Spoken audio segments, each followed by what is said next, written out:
All right, here we are. Good night, everybody. Good night. Welcome to the Fatherhood Think Tank. Oh,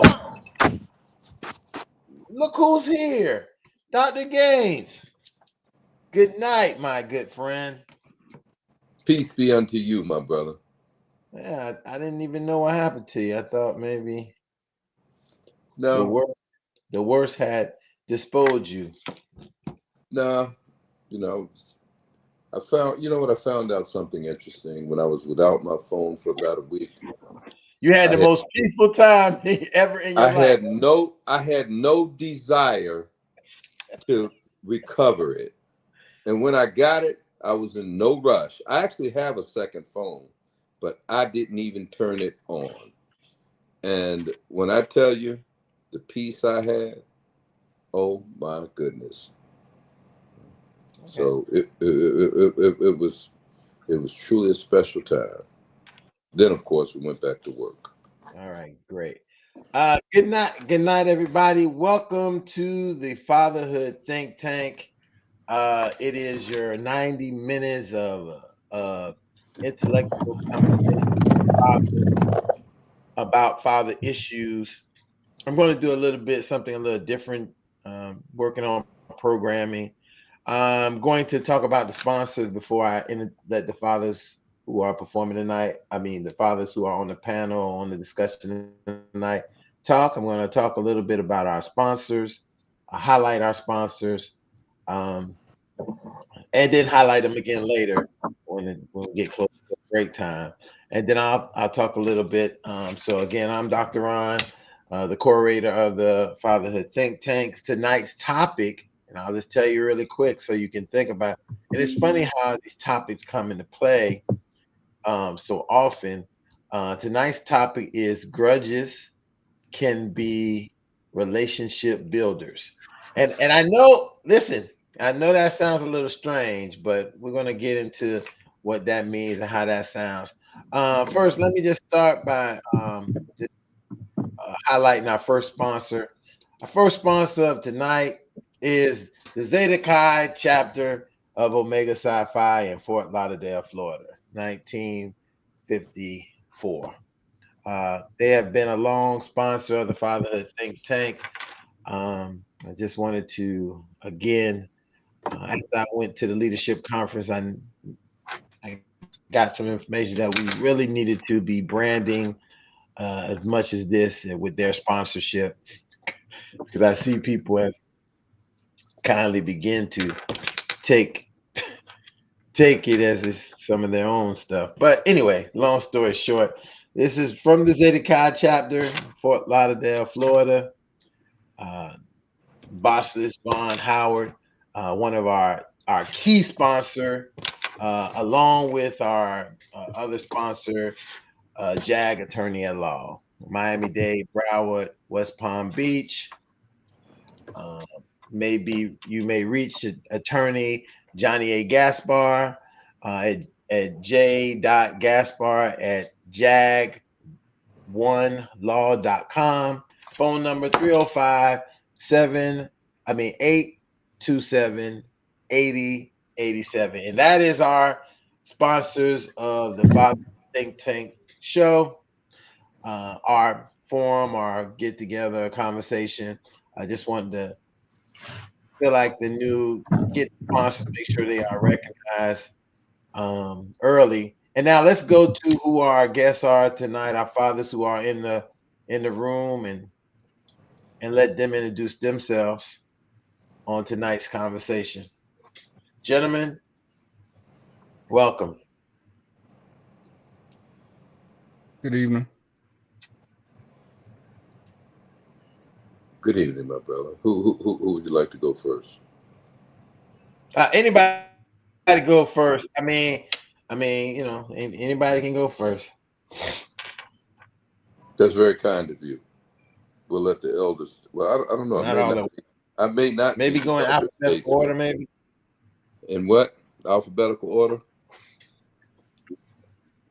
Well, I'm G, Vaughn's H, and I guess Listen, E. we Okay, I'll start. Uh, let's make it simple. I'll start. You know, I'm never at a loss. I'm never at a loss for words. Frank Gaines, Dr. Frank Gaines, and um, I had a chance to really think back on what did I do this summer, and that kind of leads into, you know, who I am and I'm what sorry, really is important. Gaines, oh, you gonna give us a little bit more than just an introduction? I'm gonna give you my introduction. Oh, okay, go ahead. I'm sorry. I didn't know if you. I thought you was about to. Well, I can withhold and I Uh, can defer. no. But I mean, I just thought I just want to introduce yourself, who you are, so we can. Okay. And we're gonna get into you. You can have the floor for. No, I don't want the floor. I'm I just want you here. to get on the floor. Okay. Well, Frank Gaines, Dr. Frank Gaines, semi-retired. Father, how many kids? And I Okay. know you've been away for a while. Yeah. I have a downline of 14 now. Wife of 42 years, a 4 children from 35 to 44 years old. I have 5 grandchildren, 1, 3, 7, 8, and 16.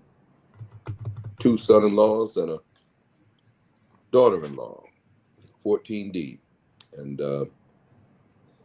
I spend pretty much every day with an opportunity to have FaceTime with them, if not every day, every other day, all of them.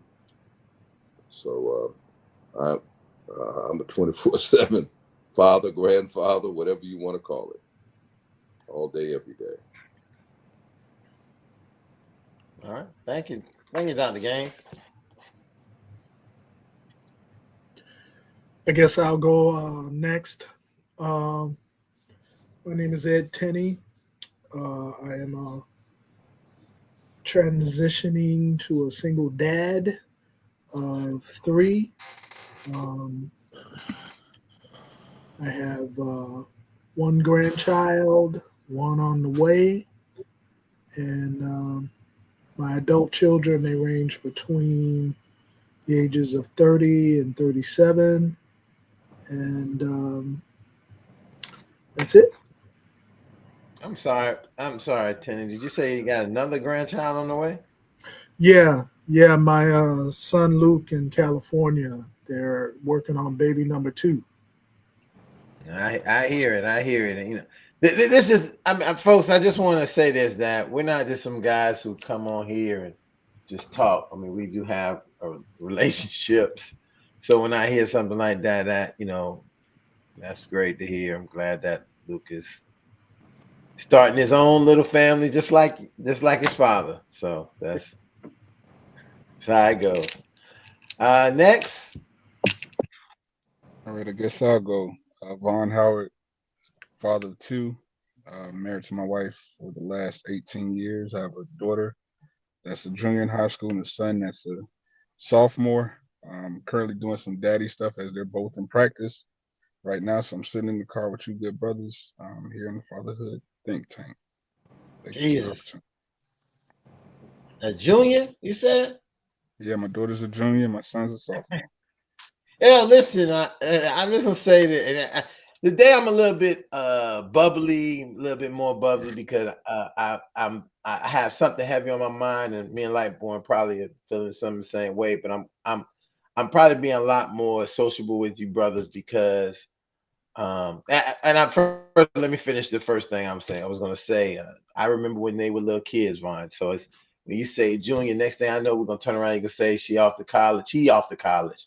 So it's Right. just the progression of seeing your family being able to grow to the place that that they so old and that they're in wow, they're at that point. Yep. It's just the progression of how seeing families. And let me go back and as I get a little choked a little bit. But I had to tell a young brother that called me yesterday about this, and I had to tell him that this brother lived this whole life that he wanted to live. A good friend of mine, good friend of Lightborn, um, brother Terry Rambo. Um, I call him Rambro.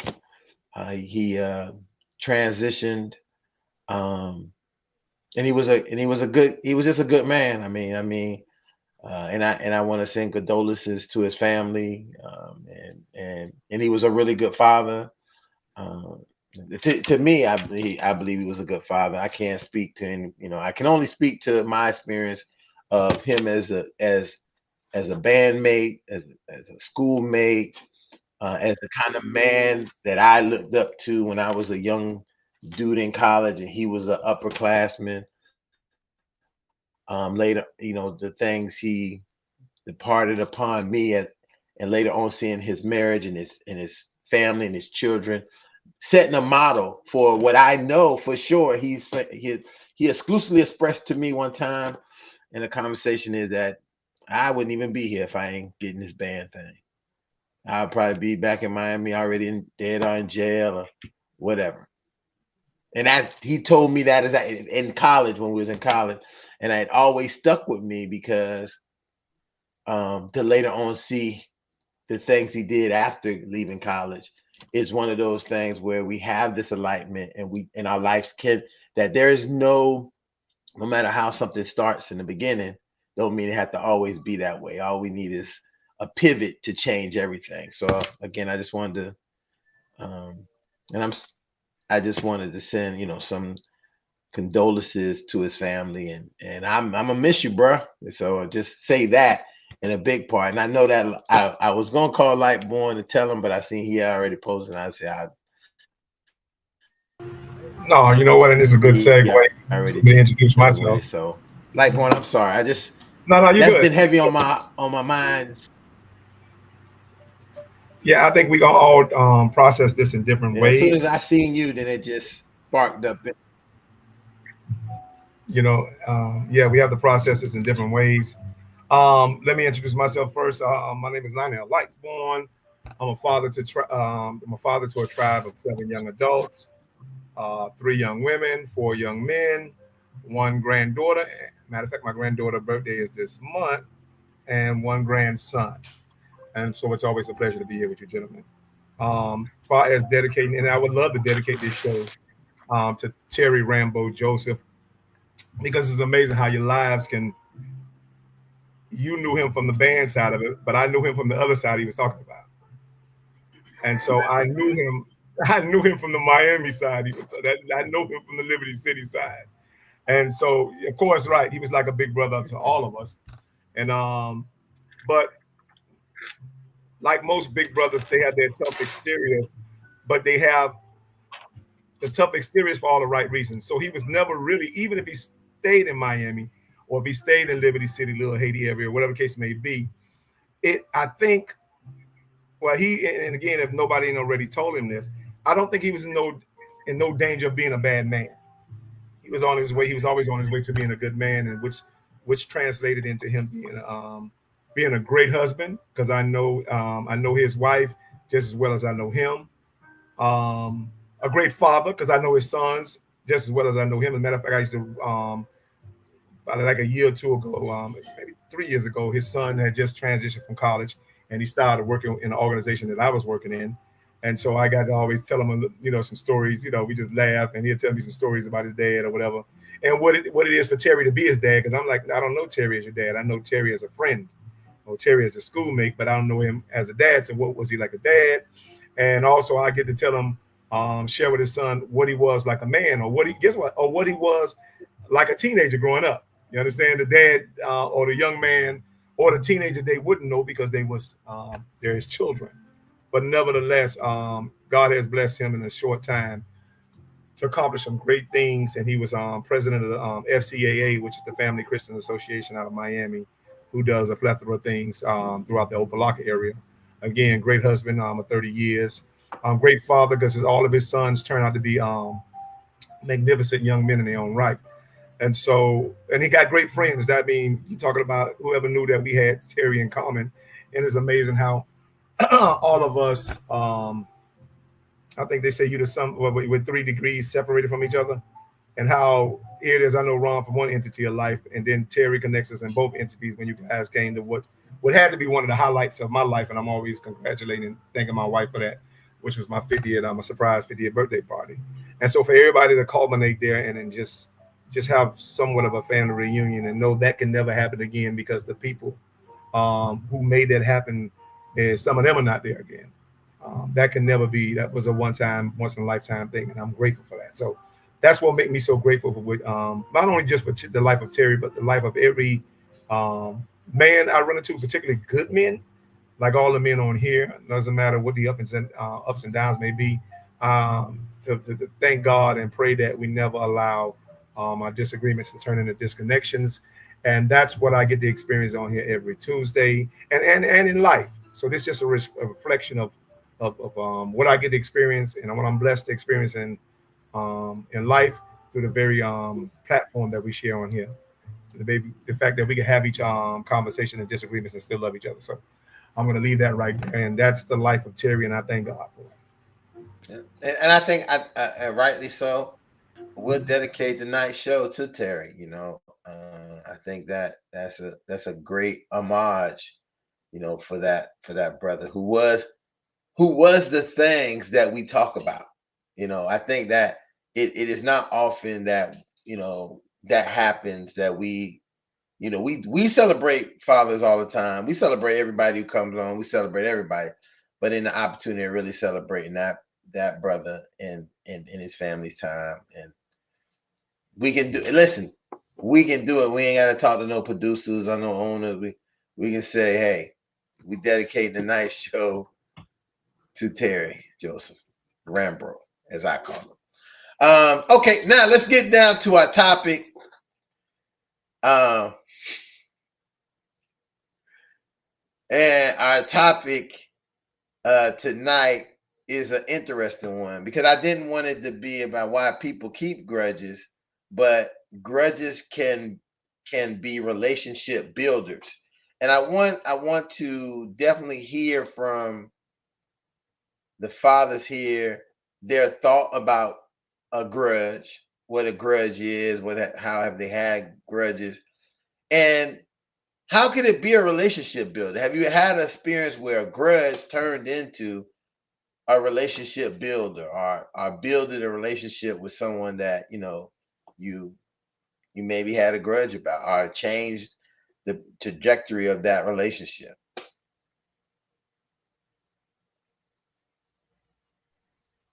I would say absolutely. One, typically, if you're in a grudge, or if it's a disagreement that can turn into a grudge, the communication there at or going through it could be a lot better than it was going in before. So I think that sometimes grudges are healthy. You just can't dwell on them. Let me put it that way. You just learn from them and move on.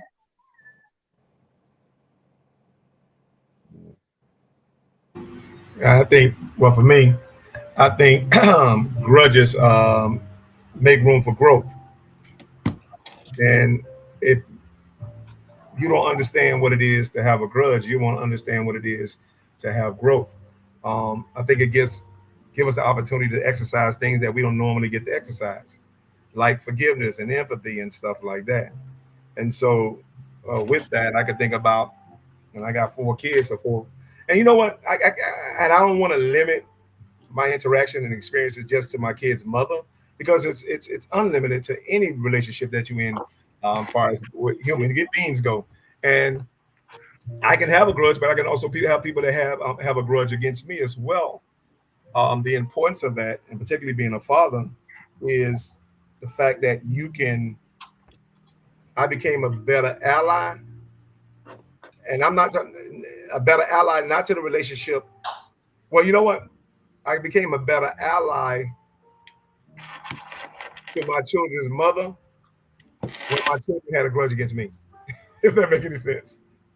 And so if my children have a grudge against me or disagreement against me because they don't like whatever discipline I may try to instill in them, and naturally, like children would play mothers against fathers, the fact that where the grudge become a benefit is is because it can bring unlikely allies together for the sake of one cause, and which is raising that child. So no matter what me and their mother may have been going through, we had a common ally, or a common goal rather, being with that child. So where we may, and I don't care how much we may have not liked each other. Not, I don't think most of my relationship wasn't to that extreme, but even if it was, I think because we always had the common, that child being the common goal, and the common goal in that child. Even when that child develop a grudge against her or me, we'll find ourselves being unlikely allies, because we already know no one's gonna love that child better than we do. And so I think grudges reciprocate in relationships. It doesn't stay stagnant on one individual. I think it's manipulative and very transformative in different individuals, and so different people can have different grudges at different times. But I think how you grow as a result of those grudges is what makes it worth having, and what makes it more beneficial in those relationships.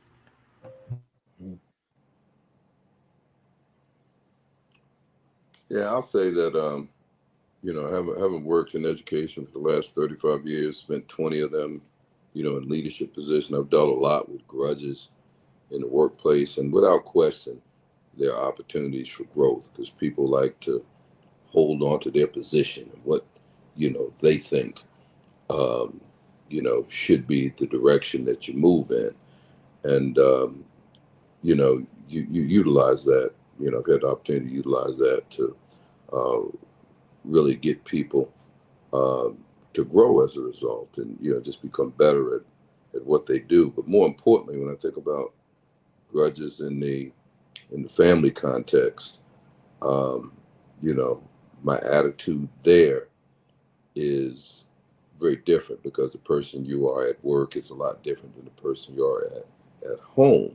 So as much of a perfectionist I might try to be in terms of resolving those types of issues in the workplace, when I come home, I'm not as, free and open to exercise and take the high road. I want to be, I'm the father, I'm the patriarch.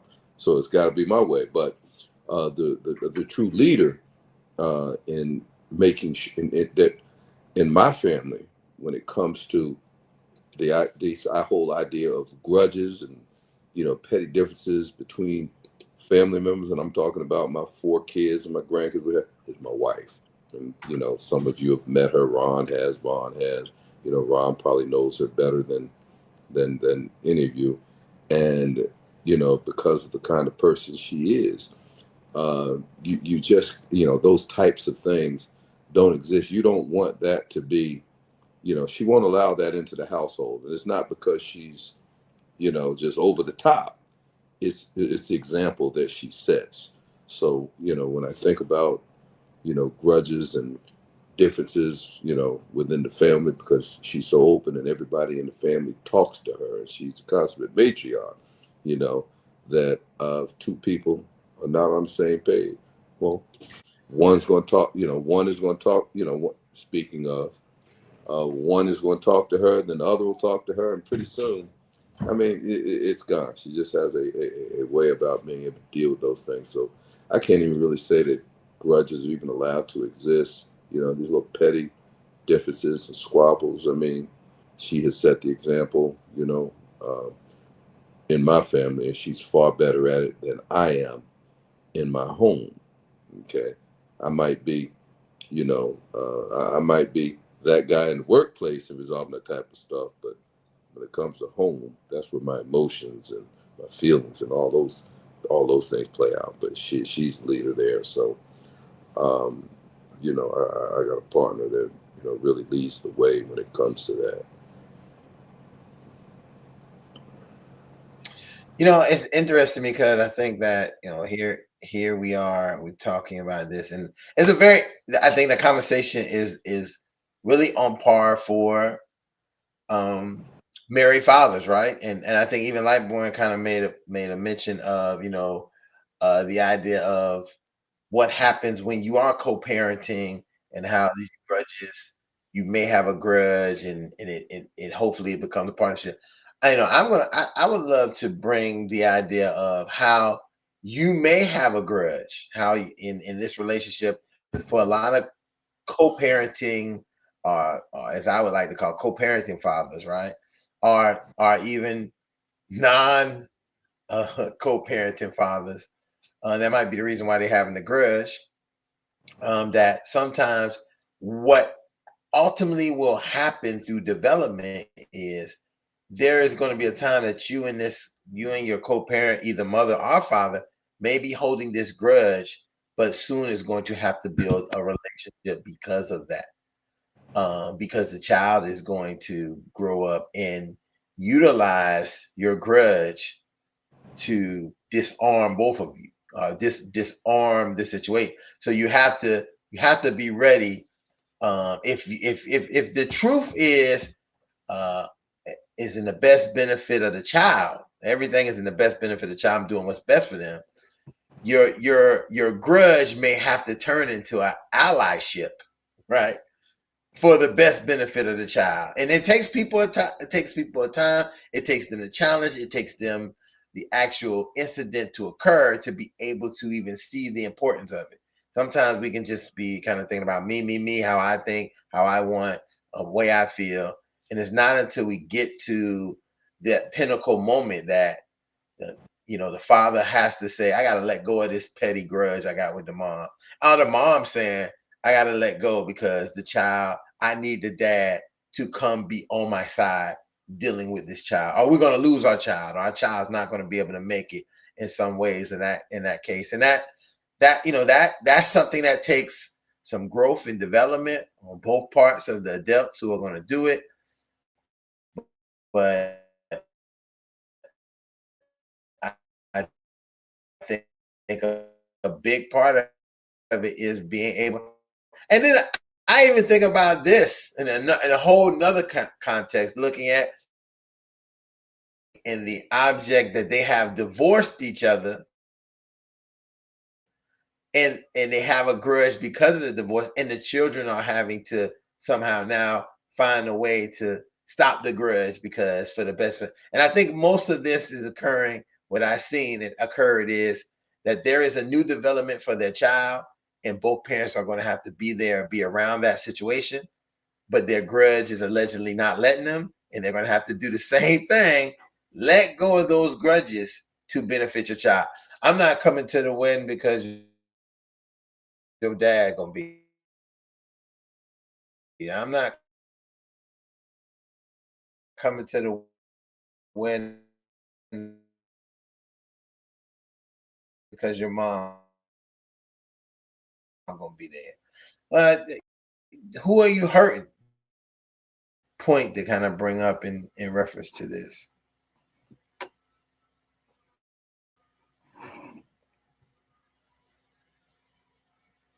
No, that's a good point you made, because you're talking about some of the most severe moments of confronting your grudges. I mean, most grudges are confronted, I would say, predominantly at funerals, more so than weddings. I think we have a certain luxury of mortality when it comes to weddings than we do funerals. But everything is final at the funeral, but at weddings, you tend to have that mortality luxury, so you have that choice not to deal with each other or sit on opposite sides of the room, or just avoid each other. But once you're at that funeral, that's when the final closure is usually needed, which is why when you see fights and stuff like that. So when you talk about grudges on so many levels, and I'm talking about any relationship, be it mother, father, husband, wife, ex-wife, blah, blah, blah, siblings, particularly you see it mainly with siblings, you'll see those grudges go all the way down transgenerational. You understand? They transfer all the way to the kids. And so you'll see kids fighting each other about something that their grandparents started. A grudge that started with their grandparents. Kids or the grandchildren are still fighting about their same grudge and don't even know the validity of the grudge or even the history of it. All they know is grandmama didn't like this side of the family and that side of the family, so we're enemies within a family. You understand? So I think grudges can be a powerful unifier or a powerful divider. You understand? What I mean by powerful unifier is because you can reach the pinnacle of your you can reach the pinnacle of humility by forgiving somebody for a grudge and getting closer, because all somebody doing is waiting for that olive branch to be extended. Nobody really wants to be living with those grudges, and the truth be known, or the truth be told rather, nobody really have the guts to apologize. You understand? I mean, you have more courage to start a fight than it is to end one. Mm. And so when you see that happening, you can cause more injury by just literally not saying one word, and that's "I'm sorry." That's it. Sorry could prevent so many injuries throughout generations to families, but you'll see people go to their grave, and that grudge will continue after those people are gone. So that's just one thought of it. And I mean, seeing different things on YouTube and families just fighting because they never resolve those grudges. It goes to show the validity of how they could work both in the positive and the negative. You know, I'm at a point where, my age range, brother-in-laws, sister-in-laws, that a lot of people are transitioning. They're passing on. So, I've been called upon to, speak at unfortunately at a number of funerals. And one of the things that, I share with people, and, you mentioned funerals, is you're absolutely right when we talk about grudges. We bring, we bring those, and you see them play out at funerals. But, my message to people in those situations are that when someone dies, they leave a gift, and that gift it's hard to recognize sometimes. But at the very least, that gift comes in the form of bringing people together and giving them an opportunity to put petty grudges and petty differences aside. And people, I think, are open to it in those situations because, in that moment, we realize how precious this gift called life is. So, if ever, there's a better time and people are, I think, open. I think it's, in exactly the situation that you mentioned. It's just a matter of people recognizing, yeah, that person has gone on.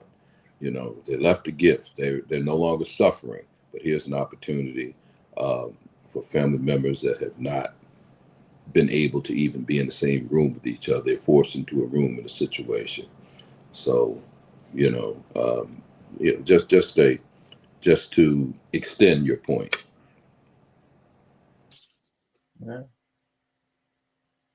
And I think that you bring up a good point, Dr. Gaines, in the idea of when we get to this part of holding the grudge, now is a time to come together, change everything, change who we are, and I strongly feel that it is sometimes our roles as men and as fathers to really initiate that. Like we really should be the one, being responsible and saying, hey, I'm going to not be petty.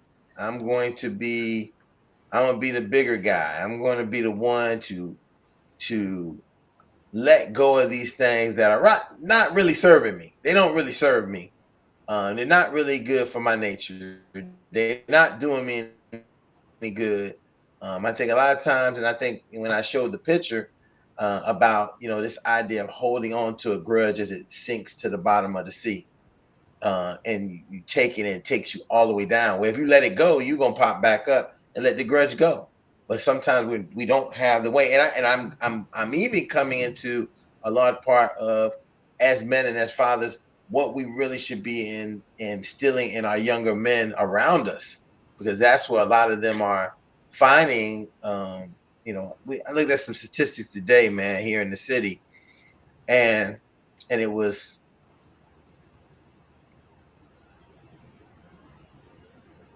staggering to a point, that there was in Philadelphia, where I live at, since January 2025 to now to about to July,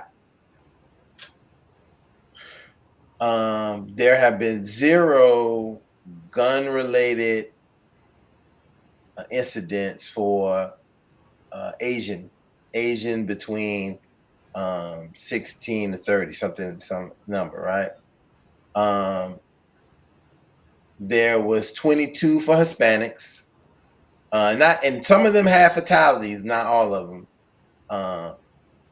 There was, I think, 6 to 7 for white males between that age. And there was I thought it was wrong. I thought it was I was shocked. There was 168 shootings involving young Black males between that age of 16 to 30. Quite a few fatalities in there.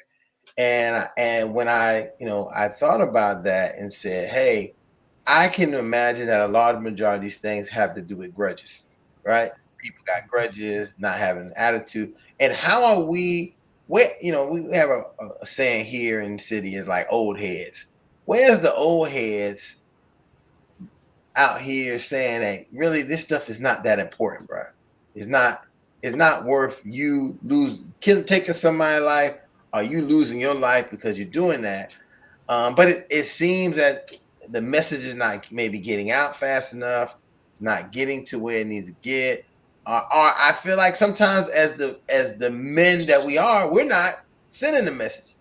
I think a lot of men kind of has put their hands up. A lot of fathers are not fathering children, fathering other men. And I only say that because the benefit of, I can think that there's been some times in the last 5 years I might have wanted to crash out, as they would say, right? I wanted to crash out. And you know who kind of spoke to me about that crashing out? Because the only man at that time I felt like I was close enough to talk to, and it was my own father who said, well, you can go do that if you want to. I ain't gonna, yes, I ain't, listen, you can do it if you want to. I don't know why you would do something like that. You got everything in the world that you far better off than I was. So the rationale of being able to conversation we can have about how I may have felt about something, how I was upset. Even the day I was a little livid, and I met with him, and he was like, what you gonna do about it? Just scratch and get glad. If you know that old saying. Scratch your hind parts and get glad, son, because guess what? This ain't gonna be this not your first, this ain't gonna be your last. But if you go and do something silly, it might be your last, and you won't even get it another time. And it's like those kind of conversations that we have to kind of really start thinking about having. I mean, even at some point we already seeing with the young ladies even having these conversations. We don't really talk about it in that capacity, but even at that point, having these conversations is a big deal about how important that a grudge is not that significant in your life that you have to hold on to it, that it could sink you to the bottom of the sea. You can let it go. Let it go. Like that's all. Once you say, Ron, you mentioned things, let it go. Hey, Rohan, how you doing, brother? I apologize, man, for being missing MIA, but I'm here. If I'm not here online, I'm also watching you guys. You mentioned we're talking about grudge, but you could go deeper and talk about trauma. Grudge should be something like someone drive. It's an emotion that's looked at in many different ways. But what about trauma? Many people go through trauma, and that trauma is not something that it is something you go through, but it's something that is not being resolved, and those things are brought on in the young children's lives, meaning that their frontal lobe is not fully developed. They have certain reasoning skills are not fully developed, and they are unable to deal with those emotions. And then the most common emotion is anger, right? Anger is a common emotion. If you look around today, anger is used in some of our leaders and some of our people who we would believe would try to de-escalate or to break that kind of what do you call it, that that emotion. So we have to, as fathers, for many fathers out there, having a child is not only say you have a child, it's a lot of work. It's really reaching out to the child when the child goes through those emotions, those valleys, those hills, those oceans. It's just part of the journey. And sometimes some of our fathers, from what I've seen, fathers that I've met, you have two types: those that are those that focus on the child, and those that focus on the parent, on the other parent. And if you focus on the child, there is much better results than focusing on the grudge with the mom, or not only the mom, with the family. So there's so much involved. We just have to, as fathers, and for every father, we have to sometimes put that thing aside and just get involved. That's what I have to say towards that. Mm.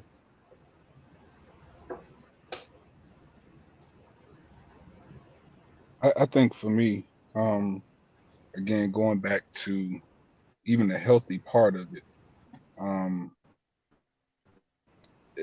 it's just knowing how to cope with it, throughout the entire process.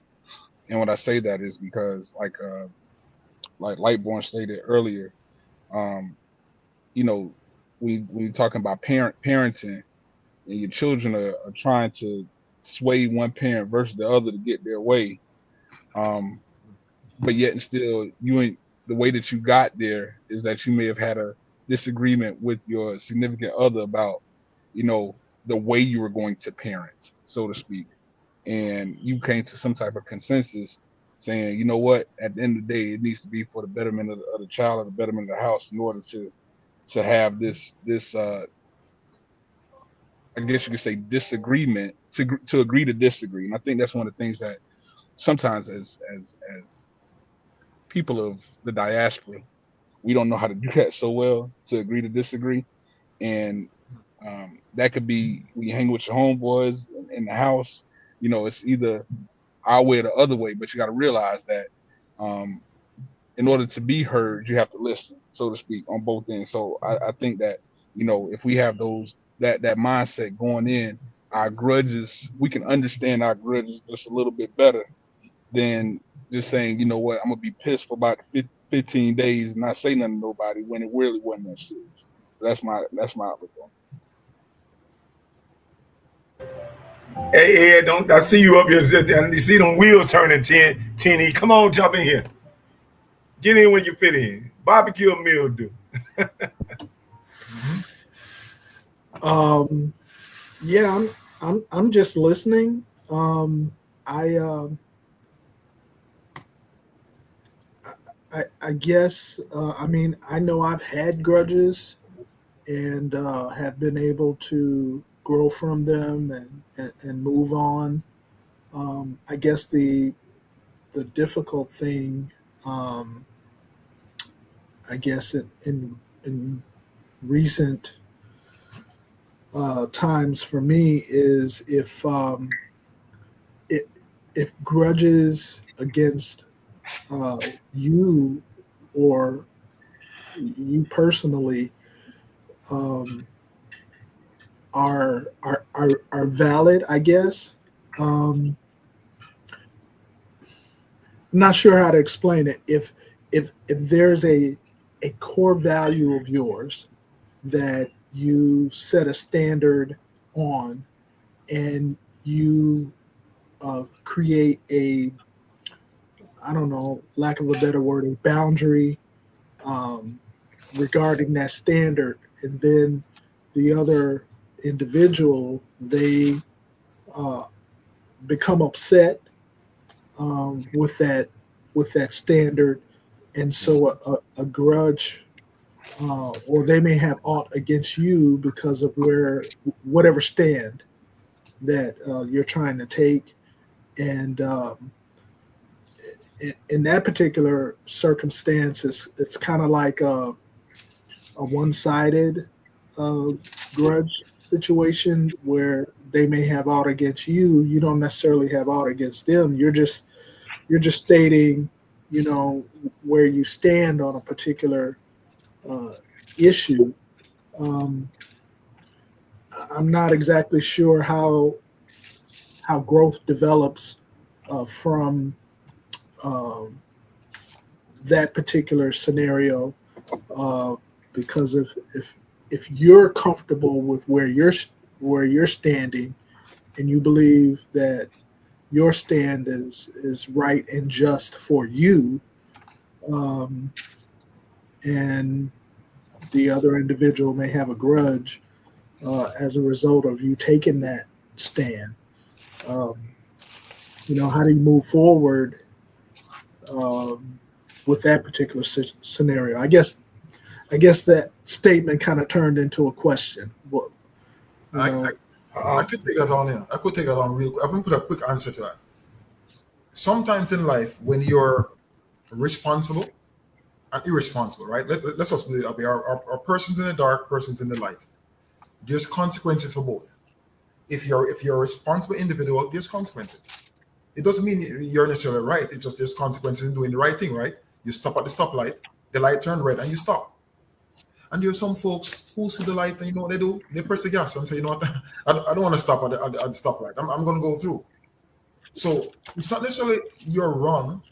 It's just that you chose to stop at the stoplight.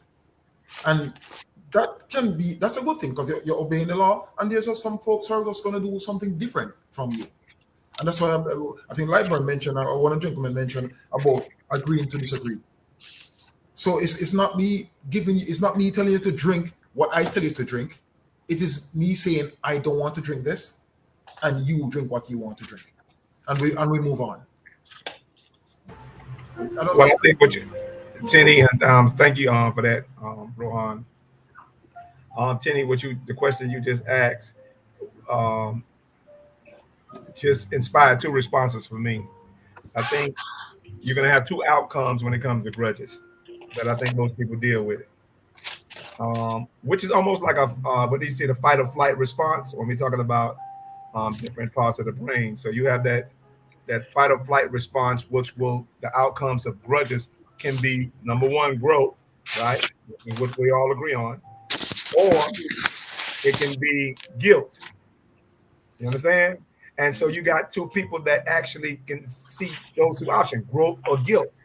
And which goes back to my point of when you see people acting up at family. I mean, just acting up because it's the guilt.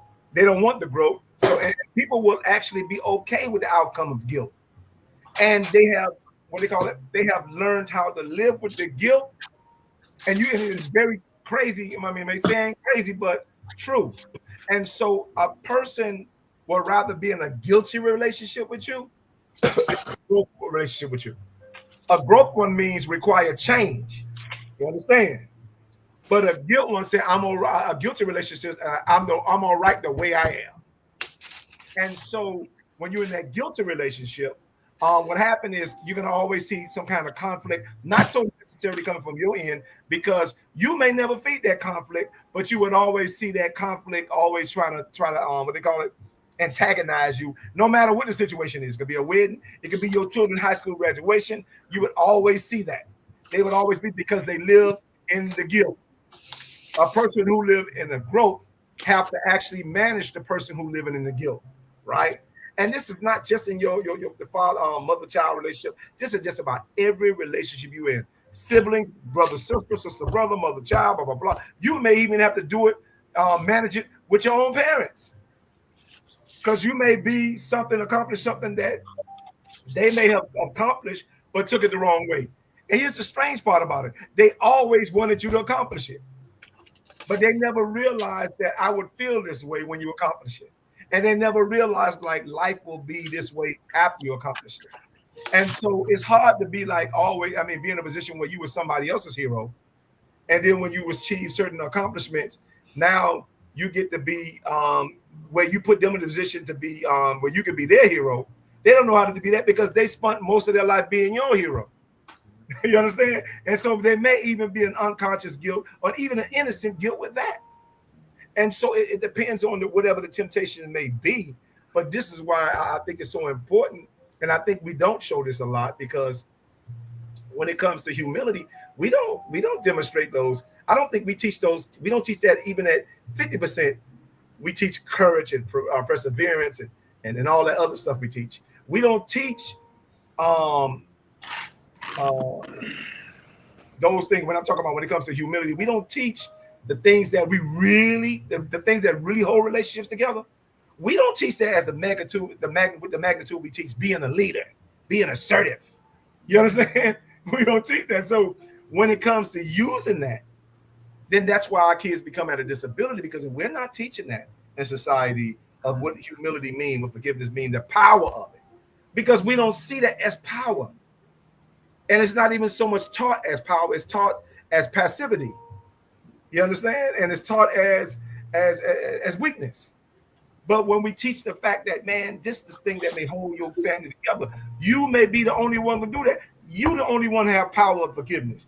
You the only one have the power of reconciliation. You have the power of peace, which is what Dr. Gaines talked about. His wife, she sets the standard because she puts the demand on that with her life. She doesn't really have to say it because she lives it. And so when you live it, and my wife as well, she's the peacemaker. And I'm going to be honest with you, being a very aggressive man, I value that because I know that's something I need. You understand? And so I even think that the most aggressive people in the neighborhood, they validate the peacemakers. And sometimes you may see a friendship that don't make no sense. You may see the biggest gangster, you understand, have a relationship with the biggest nerd, and you just can't figure it out. You understand? And so here's this guy who's notorious, right? Got a relationship with a guy who is very passive and very peaceful. We don't really know the magnitude of that relationship, but if you sat down and talked to him, he'd be like, no, I needed that peace that he had. And that only transcends not just in friendship, but it transcends in relationship and even in parenting. And so when somebody got something that may seem passive that you need, but it is really powerful, because if you lack empathy, if you lack peace, if you lack humility, and somebody else have it, you're going to gravitate to that. That is the light in your relationship. And you know you need that. And so you may even choose a woman like that, or even guess what? You may even gravitate to one of your, that may be in your favorite child. You're like, well, why this child better than I do? This child don't have my characteristics. The child that's most like you, you're not gonna get along with. I can tell you that right away. My son, who's just exactly like me and him I'm like, I can't stand you sometimes. You know what I'm saying? Because he's exactly like me. But the one who has that seems like they have the most passivity and what I would like to be is the one I tend to favor a little bit more. And not so much because they're a good child or a better child than the other child. I think I admire the peace and the humility that they have accomplished that I just simply couldn't accomplish. And it's probably hard saying as a parent to tell your child that, man, I really admire the fact that you can accomplish something I fail at, or you succeed at something I fail at. And so it's my thought. Yeah, but you know, like one, sometimes that's very hard for parents to do. I find that sometimes it has been very hard for some parents to do. Let me say that, some parents. There are some parents who marvel in their children's failure, right? And it's not malicious. It's just that sometimes people are dealing with issues that we just don't realize. Like, if my child does better, becomes better, then they'll move away from me. Then I won't, I lose some of my status to them. And I think that comes from not understanding that probably not. Your child will probably, in some points, depending on the relationship you have with them and how you have contributed to their development of where they are, a large majority will be the homage that they want to pay to you for where they have got, where they are now, that they would have to mark. And even sometimes the being misunderstood becoming misrepresentation. Where you say, yeah, I really appreciate all the things my dad did for me in this. And it sounds like you're discounting what your mom didn't do, or vice versa. I mean, let me say it right. You normally hear that in the kind of young people speak about their mother and all the things she did. And a lot of times dads don't get upset about it. They just be like, well, that's their thing and whatever. Sometimes I see it, reverse. It can go either way sometimes. So it's for us as the ones who are the adults, and as the parents. I won't say the adults because a lot of times y'all both adults. You just the parent. For us to have the maturity level, to have the security, to have the lead to facilitate those kind of conversations and those things.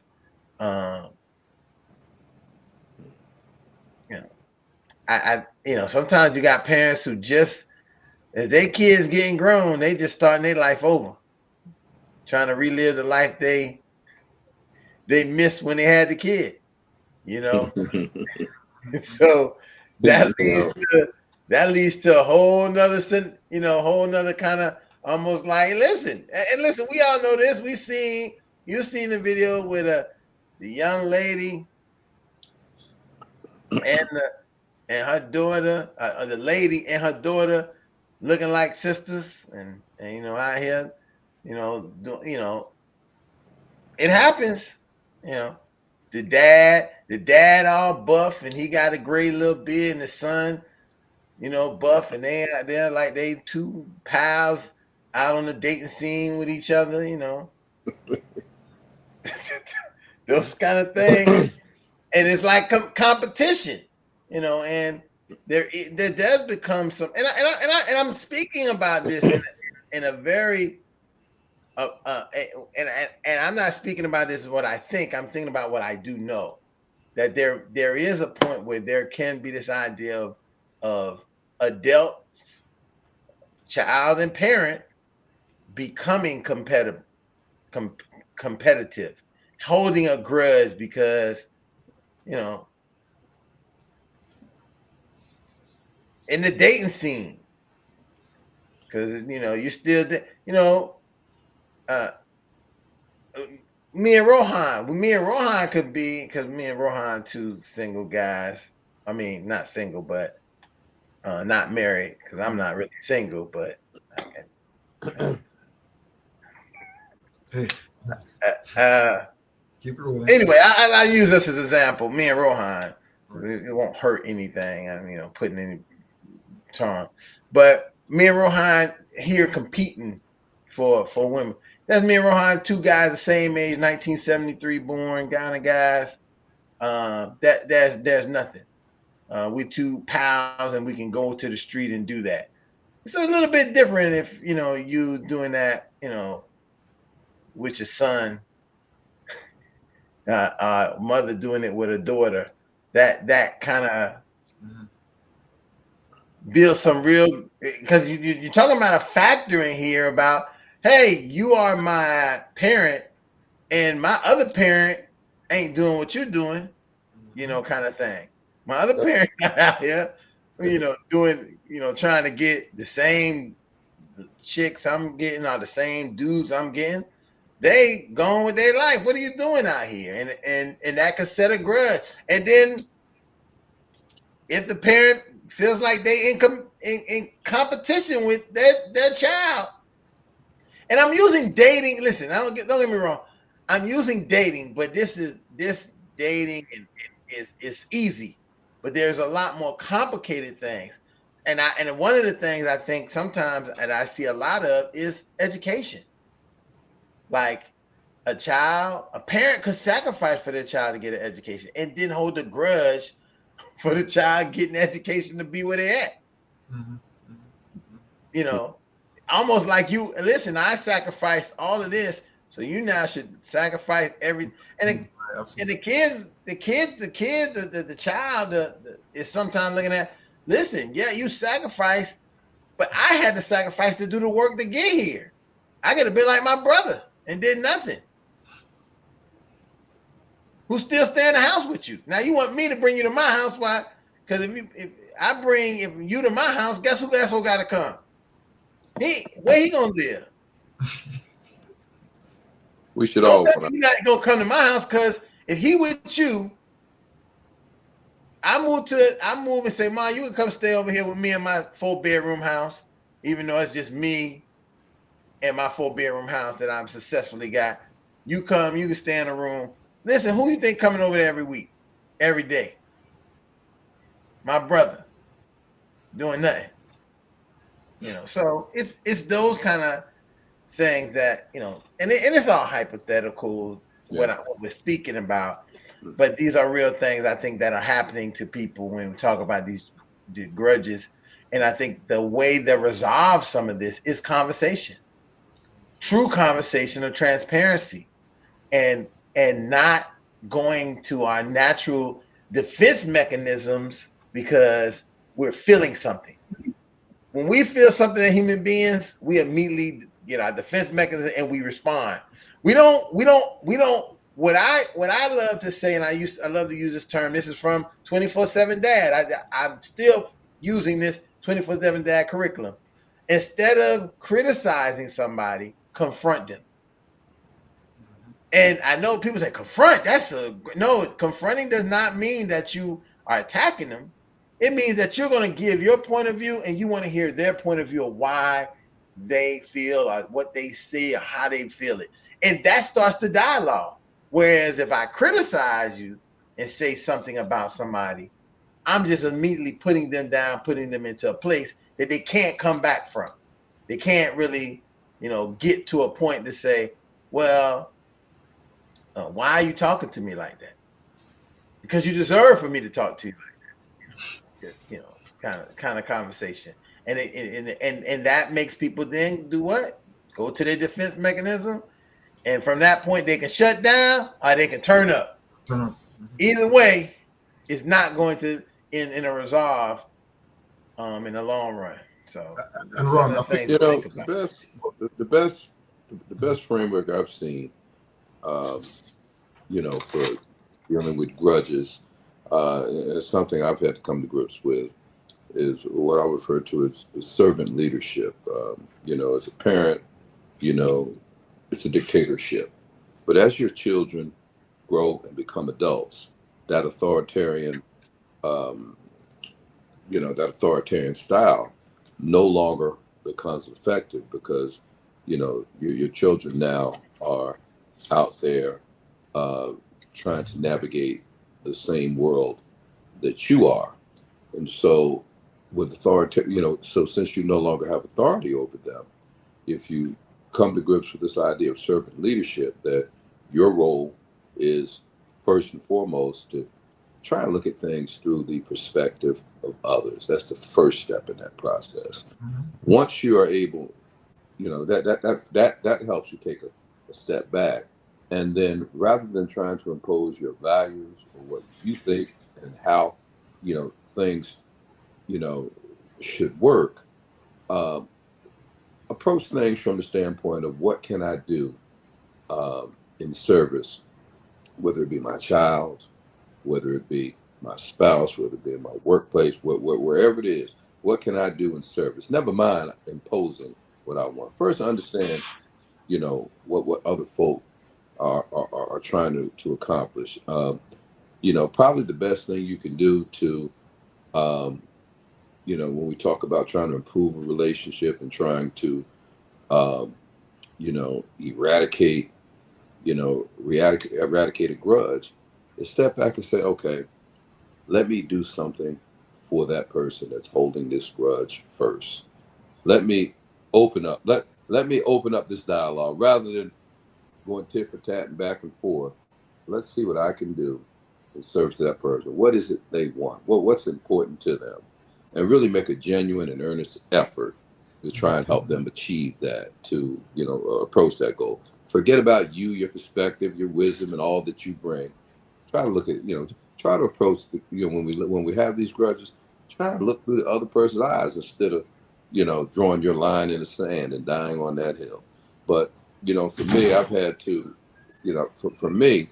I've had to come and develop, a keen understanding of what servant leadership is in order to, continue to be able to be effective not as a parent, but now as a grandfather. Because my most important role right now is not as a father to kids 34 to 40, 35, 44 years old, is as a grandfather. Got 5 of them and 1 on the way. Okay. And I can't get to those grandchildren unless I have a trusting and effective relationship with my children. I can't have grudges. Well, you're a grandfather. Grandfathers hopefully ain't out here having a grudge. It's out of your. It's so far off. Yeah, because I'm gonna tell you something. I was an okay father. I was okay. I mean, listen, I started at 20 years old. You know, fatherhood for me was an experiment. Okay, I was a college student, married, with a job. A true experiment, top to bottom. But grandfather, I don't have any peers, and I'll cross my arms and tell you, I'll stand on that hill. And for those, and Lightborn, I know that you yourself, as you look back at fatherhood and look at what you were able to accomplish as a father, man, you done made all the mistakes you could make. You know better. Now, your kids don't want to listen to you.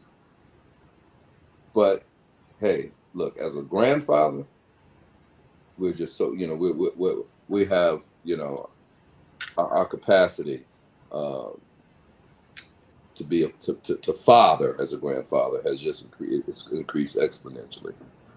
And again, grounded in if you haven't had a chance to look into this idea or concept of servant leadership, take a look at it. It's part of why many of our institutions, our universities, our schools, and our churches, are not able to serve in the manner in which they once were able to. It's because of the lack of servant leadership, and we continue to put these authoritarian models in place. Let me get off my soapbox. No, it's amazing you said that. That is awesome, and thank you for those comments. Inspiration, but yeah, I can relate. Because you're a grandfather. And so I remember I had a CEO, and I love him for this. It's amazing the power, particularly of a woman, but particularly of this particular Black woman, right? And the fact that she's a CEO, brilliant woman, like a lot of Black women are.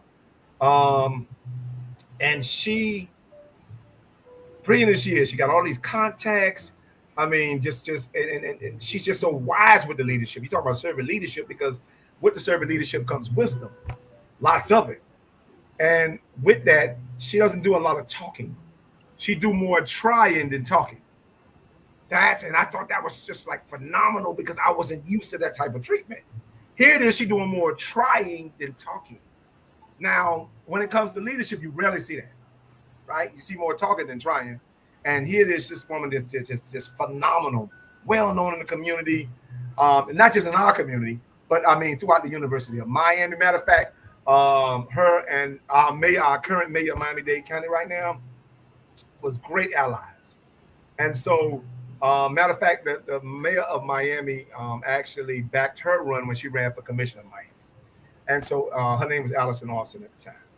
A great woman, brilliant. And so what happened is, here it is, this woman is very phenomenal. She can be on panels at the University of Miami. She can talk NPR. She can talk on what else? CNN, whatever. She's really good. And she's had publications in all these things.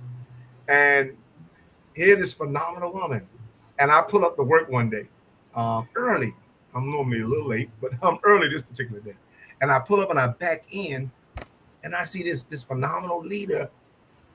She has a rake, and she's raking up the garbage in front of the facility, our center where we work at. She's raking up the garbage, and I'm sitting there in the cut, looking at her, but not knowing that, being very inconspicuous at the time. And so she's raking up the garbage. I'm talking about with no reason to do it. I'm like, listen, we got a janitor. You can, but she's trying to clean up before we get there. So she don't really see me, but I see her.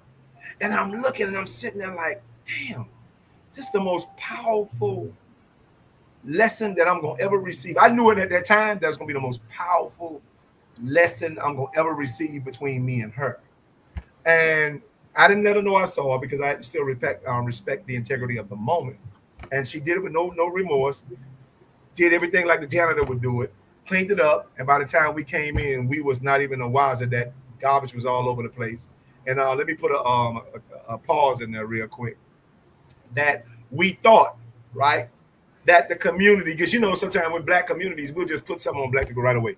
Oh, they don't know how to clean up stuff. We dirty up our community. We don't keep our community clean, blah, blah, blah. When the truth be known is, I had the responsibility to seek the truth. So after she did what she did and cleaned up everything, I never confronted her. Matter of fact, to this day, she don't know I saw that because I still had to protect the integrity of the moment. And so doing a little research, come to find out, and the truth revealed itself, it had nothing to do with the black people in the community. What happened was they don't have no stray pet laws in our community. And the city of Miami don't have no pet regulations. And so when you have stray dogs, the stray dogs come and turn the garbage over at night. And so here it is. In one aspect, she showed me this phenomenal lesson about, you know what it is to be a servant leader, back to your point. Because I'm like, man, that's what, if I had to ever see an example of a servant leader, that was it. And on the other note, I had to get like, wait a minute, it's a stereotype going on, because every time I hear they talking about, black people are the ones who dirty in the community and this and that, and come to find out the city of Miami didn't have any pet laws, no pet regulations, and the stray dogs was actually turning over the garbage cans. And so here it is, black people in the black community getting blamed for something they never did, all because the city or the municipality didn't have no regulations on stray dogs and stray pets, or didn't even have a animal control. Matter of fact, I don't think they had animal control where they had like dog catchers. They didn't have any of that under that particular municipality. And so here it is. I'm getting all these lessons, but one action turned into me taking the other action and say, you know what? If she can hold down the integrity of this community on one end, I have the responsibility to hold down the integrity on another end. And so what I meant by she would do more trying than talking. I remember where she'll get invites where I'm talking about big invites.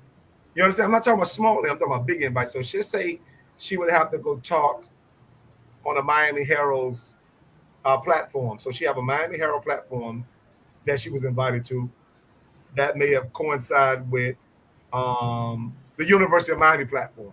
Both of them invited her, but she can't take both. She got to take one. What she would do is she'll take one, and then she'll designate one of her subordinates to go and sit on the panel of another. That's what I mean by trying, because she knew everybody that she trained. She trusts the people she hired. She trusts the people that she trained, and she knew they would be just as competent as she is. And when I tell you, you don't know pressure until somebody puts you in a position like that to say, you know what? You got to be either just as good as I am or better, because I trust you to be and do so. I'm talking about with a motherly type trust. And because you've got that much trust invested in you, you already know, you know what I'm going to do? I'm going to do my research to make sure whatever feedback she get, it'll make her not regret taking a chance on me. That was her. And she produced a lot of CEOs for other companies just on that servant leadership alone. And that was just one of the memories I have of one of the heroes, because again, a lot of my heroes weren't men, they were also women. And she happened to be one of them to show me and make me the community, if not global advocate I am today. So I have to pay kudos to Allison Austin just on that testimony. Interesting. You know, to add to grudges and feelings and trauma and the whole hurricane, I hear the term flight. How's it go again? Fight or flight. Fight or flight. Very, very commonly used. But when you think about it, what leads to that is stress, which is very common in in the society today or in the world. And one of the things I think that's very important is to add freeze. Freeze. Because if you think about it, fight or flight. If I fight, that means I'm confrontational, or fight back, which I hear many persons on the media use that term to catch certain people. I'm gonna fight for you. I'm going to fight for your rights. I'm going to fight. And it can be misconstrued.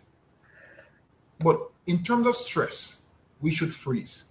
Because the reality is, once you get stressed, your certain things happen to your body. You get into a fight mode. Flight means you're running away from the situation. But something got to freeze. Something just got to. Rohan, they do have a saying. Yeah. Fright, flight, fright. Fright, flight, fright. Okay. Yeah. Flight, fight, fright. Flight, fight, flight. And it's talking about basically what you're saying, where depending on the person's situation, what they may do, their natural reaction may be to flee the situation, to freeze in the situation, or to fight in the situation. So you have those three things that we are known as human beings to maybe do in different situations. Like there's this saying that this idea to believe that the typical father, right, the typical father that has been in in my favorite term, a non-consensual fatherhood, right? Mm-hmm. Non-consensual fatherhood, that they will do one of those three. So they are more likely to flight, right? They'll flight away, right, from that situation, because that's something that or you would have them, when you see some who are strong, and I won't say strong, but they are more likely to fight in that situation. So then now this is where the grudges come from. This scenario. You have the sex. The baby is here. If you wanted the baby, if she wanted the baby, it doesn't matter. The baby is coming. What do you do? And I think sometimes both parents could do all of these, because it is related to some type of idea of fear that you have. I've heard of women who had a baby and then disappeared, and never even said anything about having a baby. And somebody was like, "Why you didn't even ever tell this guy?" And when you come back later, they feel very justified, because they would say, "I was scared. I didn't know what to do, so I just went off and did it myself." Not malicious. They're not saying they did it maliciously. They just they flighted. They flighted. They flew away. Until then the kid one day wants to find out who their dad is, and 23, they knocking at some guy's door and saying, "Hey, you're my father." Father saying, "I didn't even know you existed. What? Who is your mom?" And then you have this whole kind of reunion type thing. But it's there. I mean, it's there. It's there, definitely. But I think those are fear responses. So when something fears us, when we are feeling fear of something, we do one of those three things. I like the acronym STOP, and I'll just make it simple. When you go to a four-way, most of us live in where there's a stop sign, and it means what? Stop, think, observe, and proceed. And the reason the stop sign is there is simple. If you go through the stop sign, right, you could run the risk of getting hurt or hurting someone. And some of the same things need to be used in our dialogue with dealing with people, because we know that people are unpredictable, emotional, and uncontrollable. At least that's how I look at it. Yeah. Well, I mean, not wrong, but Rohan, see what you're thinking about. You're thinking about on the prevention side. Right. Most fight or flight responses come as an intervention response, not a prevention. What you're talking about is prevention, because you have more control over that. Your fight or flight happened as a result of crises. You understand? Mm-hmm. And so it's the equivalent to hitting somebody. That's when your fight or flight really could. Imagine you get in an accident. You really take your car, that no fault of your own. Somebody came out on a bike or stepped out into your traffic and stepped out into the lane, and you hit them. You ran over them.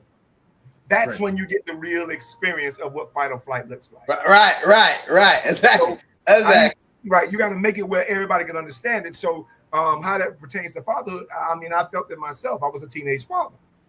And so the only difference between a fight or flight response, really, and this is very critical, because it happens, be it in our ignorance and our intelligence. It's amazing how the same thing can happen in our ignorance and our intelligence. And here's the response. Between fight or flight is one has a vision and the other one don't. When you fight, you have some type of vision and some type of hope that you can survive the crisis that you're in. That's the fight. That means it don't have to be the best plan, but you have some kind of plan. See the difference?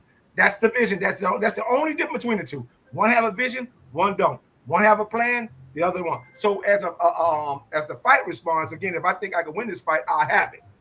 You understand? But if I don't think I can win this fight, then I'm going to choose the flight response.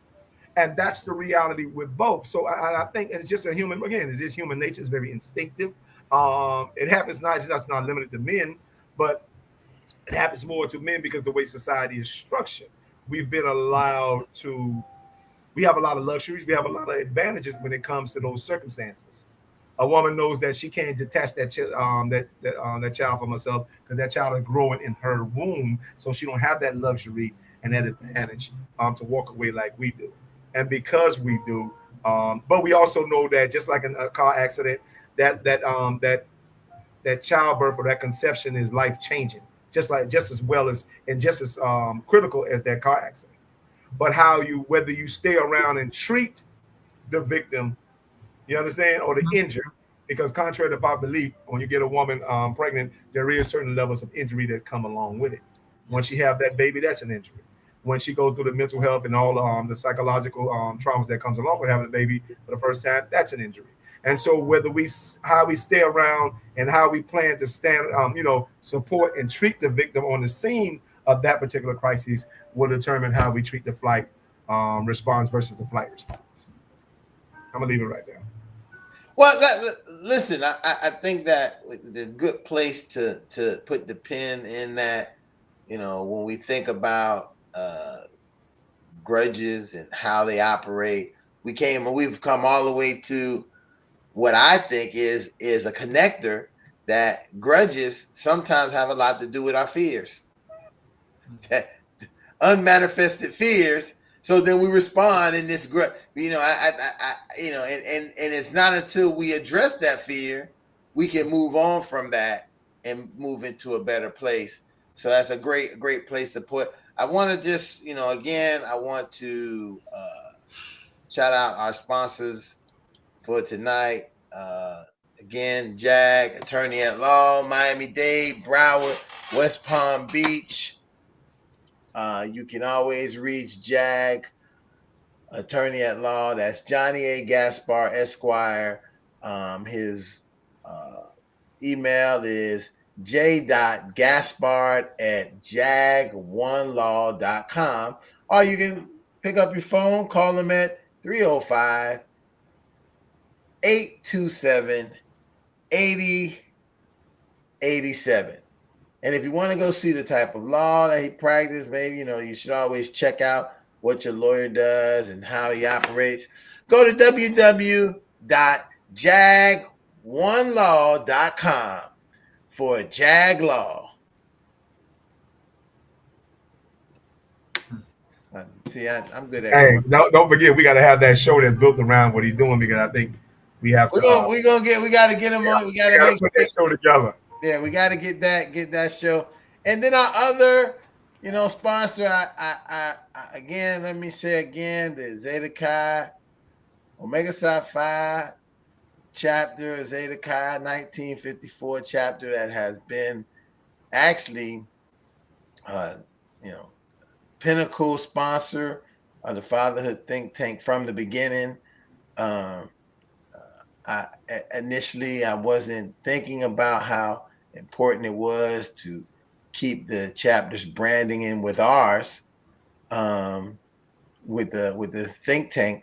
But the think tank came out of work doing the chapter had, and I went to a conference and I heard some information, and at that conference saying, "Hey, we need to make sure we keep our connection to our partners important." It's major important. I was working on something a couple weeks ago, and the partnerships that you need to have to do certain things this is one of the major partners to the Fatherhood Think Tank, and so I want to shout them out and let that chapter be able to definitely be recognized for their work.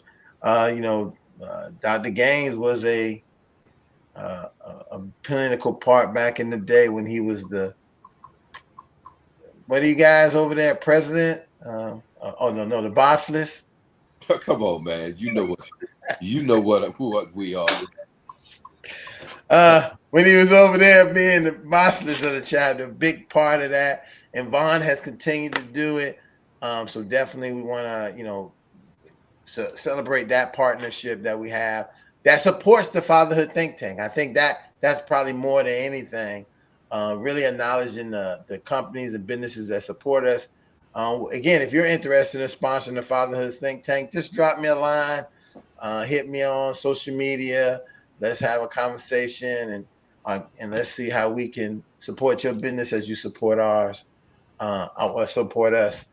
With that being said, Father, any last comments before I go into our closeout for the night? Your validation comes through family, nowhere else. Validation comes through family. That's wise man speaking wise words. Validation comes through family. Listen, I got to write that down so I have that for later when I'm working with some clients who think they hate their whole family. When this whole life is over, you won't regret. You won't have regrets about money, and you won't have regrets about you wish you would have spent more time at work. Your regrets will be about you wish you could have spent more time with family. Your validation comes through your family. Yeah. Take more time. I think that's right. And I see it in a lot of people. They really, and some of the issues that people hold a grudge is because they can't be the family they want to be. That's another grudge thing. That they can't be the family they want to be, the way they think the family should be. So it starts a grudge of something else that goes into play. Well, that's our conversation for tonight. I want to thank everybody who was listening. People who are watching. Again, like, share, subscribe. You'll see us here again next week, Tuesday night, 7 o'clock for the Fatherhood Think Tank. And fathers, if you repeat after me, I am. I am. I am. I am. I am a man of honor. I am a man of honor. I am. I am. I am. I am. I am a man of courage. I am a man of courage. I say I am. I am. I am. I am. I am. I am a man of respect. I am a man of respect. Fathers, I say that I am. I am. I am. Fathers, I say that you are. You are. Fathers, I say that we are. We are. Championship.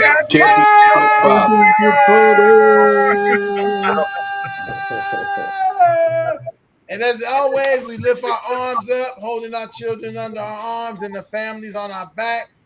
As Brother Gaines said, hey, validation comes from the family. That's why it's so powerful to put on your back and hold. Your kids will be there. You hang them like the fruit of your legacy on your arms, but your family should always be on your back, because if you're the man, if you're the father, that's the role you determined to take. With that being said, I want to thank everybody for joining us tonight. I want to thank the fathers on here. I know it's never robbery to come on and spend this time, 90 minutes. You could be doing something else, could be a lot of places, but you're right here with me and other fathers, really getting as I like to say, getting our 90 minutes of inspiration and support that we need just to make it through the day. I remember when we weren't having this, and it was kind of rough. And so I realized it was like a drug. I felt like I was having the Joneses, and I was getting involved with stuff that wasn't really what I should have got involved with wasn't good for my energy, wasn't good for my positive, wasn't good for my growth, for my mental capacity. And I'm glad that we're back here to do that and enjoy the time together. And I'll see everybody here again next week at Fatherhood Think Tank. Good night. Good night. Take care.